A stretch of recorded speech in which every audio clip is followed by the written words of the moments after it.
DCM DK Shivakumar ಮತ್ತು ಕೇಂದ್ರ ಸಚಿವ ಕುಮಾರಸ್ವಾಮಿ ನಡುವೆ ರಾಮನಗರ ಯುದ್ಧ ಶುರುವಾಗಿದೆ.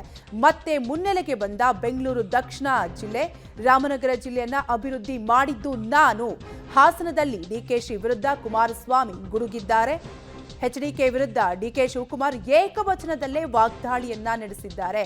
ಮಂತ್ರಿಗಿರಿ ಕೊಟ್ಟಿದ್ದಾರಲ್ಲ, ನೀನೇನ್ ಮಾಡ್ತೀಯಾ ಮೊದಲು ಹೇಳು ಅಂತ ಪ್ರಶ್ನೆ ಮಾಡಿದ್ದಾರೆ ಡಿಕೆ ಶಿವಕುಮಾರ್. ರಾಮನಗರವನ್ನ ಬೆಂಗಳೂರು ದಕ್ಷಿಣ ಜಿಲ್ಲೆ ಅಂತ ಮಾಡಿದ್ರೆ ಇದರ ವಿರುದ್ಧ ಕೇಂದ್ರದಲ್ಲಿ ಹೋಗಿ ತಕರಾರು ಮಾಡ್ತೀಯಾ?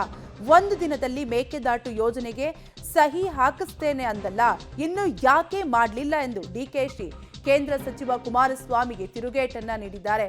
ಒಟ್ನಲ್ಲಿ ಪದೇ ಪದೇ ರಾಮನಗರ ವಿಚಾರಕ್ಕೆ ಸಂಬಂಧಪಟ್ಟಂತೆ ಡಿಕೆ ಶಿವಕುಮಾರ್ ಮತ್ತು ಕುಮಾರಸ್ವಾಮಿ ವಿರುದ್ಧ ಆಗಾಗ ಈ ರೀತಿಯಾದಂತಹ ಟೀಕಾ ಪ್ರಹಾರಗಳು ನಡೀತಾನೆ ಇರುತ್ತೆ. ನಾನು ಯಾವ ಅಭಿವೃದ್ಧಿ ಆಗಿದೆ, ಅಭಿವೃದ್ಧಿ ಮಾಡಿರೋ ಇಲ್ಲಿದ್ದೀನಿ. ಯಾಗಿತ್ತು ನಾನು ರಾಮನಗರಕ್ಕೆ ಹೋಗೋದಕ್ಕಿಂತ ಮುಂಚೆ ರಾಮನಗರ ಜಿಲ್ಲೆ ಕನಕಪುರ ಆಗಿತ್ತು.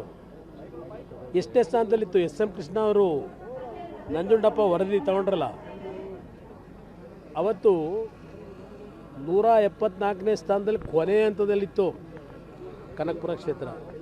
ಇವತ್ತು ಯಾವ ಮಟ್ಟಿಗೆ ಬೆಳೆದಿದೆ, ಕಾರಣ ಯಾರು? ಅದರಿಂದ ಅವರ ಹೇಳಿಕೆಗೆ ನಾವು ಗಂಭೀರವಾಗಿ ತಗೋಬೇಕಾದ ಅವಶ್ಯಕತೆ ಇಲ್ಲ. ಸಾಕ್ಷಿಗುಡ್ಡೆ ಕೇಳ್ತಾರೆ, ಆ ಸಾಕ್ಷಿಗುಡ್ಡೆ ನಾನಂತೂ ದೊಡ್ಡ ಮಟ್ಟ ಸಾಕ್ಷಿಗುಡ್ಡೆ ಯಾವುದೂ ಇಟ್ಕೊಂಡಿಲ್ಲ. ಕುಮಾರಸ್ವಾಮಿ, ನಿನ್ಗೆ ಅಧಿಕಾರ ಇದ್ದಾಗ ನೀ ಏನು ಮಾಡಿದೆ ಫಸ್ಟ್ ಹೇಳಪ್ಪ. ನಾವು ಸತ್ತೋಗಿದೆ ಅಂತ ಹೇಳ್ಬಾರ್ದು. ಈಗ ನೀನು ಮಂಡಿಕೆ ನಿನ್ಗೆ ದೊಡ್ಡ ಮಂತ್ರಿಗಿರಿ ಕೊಟ್ಟಿದ್ದಾರಲ್ಲ, ನೀನು ಏನು ಮಾಡ್ತೀಯ ಫಸ್ಟ್ ಹೇಳು. ನೀನು ಏನು ಮಾಡ್ತೀಯ ಹೇಳಪ್ಪ, ನಾವು ಸಹಕಾರ ಕೊಡ್ತೀವಿ. ನೀನು ಬರೀ ವಿಂಡಿಟಿವ್ ಪಾಲಿಟಿಕ್ಸ್ ಮಾಡ್ತಾ ಇದೆಯಾ. ಹೋಗಿ ದಕ್ಷಿಣ ಜಿಲ್ಲೆ ಅಂತ ಇಟ್ಟರೆ ಹೋಗಿ ತಗರಾಲ್ ಮಾಡಿಬಿಟ್ಟು ಏನೇನು ಬೇಕೋ ಎಲ್ಲ ಬರ್ಸಿದ್ದೀರ ನೀವು. ನೀನು ಒಂದು ದಿನದಲ್ಲಿ ನಾನು ಸೈನ್ ಹಾಕ್ಸ್ಕೊಡ್ತೀನಿ ಅಂತ ಹೇಳಿದ್ರೆ ಮೇಕೆದಾಟು ಯಾಕೆ ಮಾಡಿಸಿಲ್ಲ?